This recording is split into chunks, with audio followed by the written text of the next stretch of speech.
Hi there, and welcome to the weekly RV report for the week of May 9th, 2025.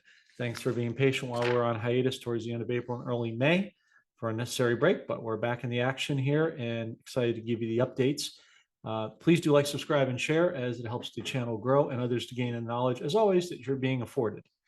Please be advised as a disclaimer, as always, I'm not a financial advisor, nor is this constituted as financial advice. It's merely quality information being shared with you in order for you to use for your own personal discernment. That being said, let's get started. With respect to Iraq, Prime Minister Sudani is very excited in preparations for next week's summit, which he is calling, quote, the most important meeting Iraq has had to date. His battle cry is to express strength, solidarity, unity, and a peaceful nation that desires a return back onto the international stage.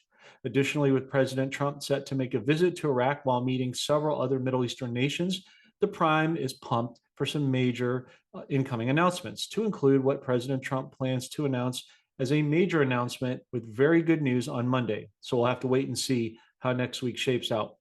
But all in all, it looks to be a very important and timely week, to be sure. Don't mistake Vietnam's seemingly inactivity as a vow of silence. They are very much a part of things behind the scenes in the back end. Vietnam, as you'll recall, was one of the first four countries to come to the negotiating table last month with President Trump.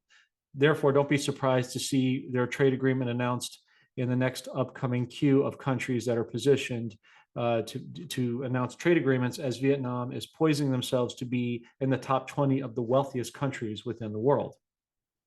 With respect to Zimbabwe, Nelson Chamisa continues to sound the alarm of injustice and that restoration, victory, and prosperity are now reemerging in Zimbabwe through his most recent ex-posts. Meanwhile, the current corrupt leader, Emerson Mnangagwa, was spotted this week in Moscow on Thursday, meeting with President Xi and Putin during their 7-hour roundtable meeting. Zimbabwe was part of several BRICS-based countries to attend the meeting in order to show solidarity and support. Zimbabwe is also positioning itself for a future return to the international stage. In terms of precious metals in the commodities markets, as of the time of this broadcast, crude oil is trading at $60.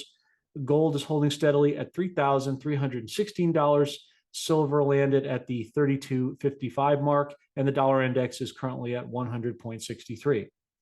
In other big news, XRP, a major meeting took place this Thursday, May 8th, known as the Genius Act, crypto meeting that was voted upon, the National Stablecoin Act of 2025. This directly impacts all ISO 20022 cryptos with specific emphasis on XRP.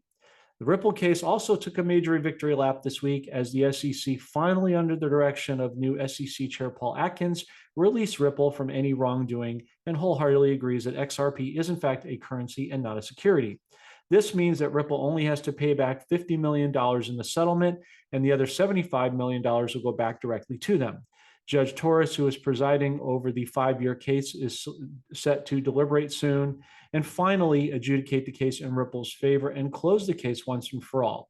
We should see a significant move once Judge Torres does that in the price of XRP once she renders her case, and we will see how high it goes up initially and in the foreseeable future.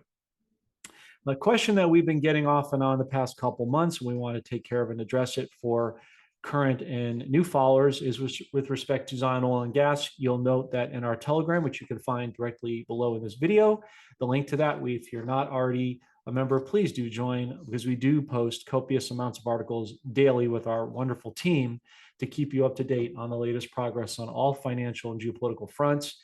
And this is, we did put an article here a couple of days ago as we received several inquiries asking us about ZINOG, or Zion Oil and Gas as it's known, and its inherent viability. Are we still believers and encouraged concerning the investment? And the answer is an emphatic yes.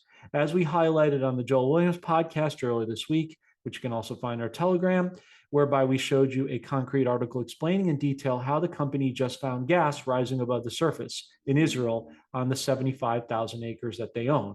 What's coming next? Oil. Once that happens, then they announce that they've struck oil, watch the price skyrocket, similar to how XRP is going to do now that they are being officially set free. That does it for this week's RV report. If we have any breaking news stories, we will, of course, bring them to you urgently. Thank you so much for watching and your support. Take care. God bless. Goodbye for now.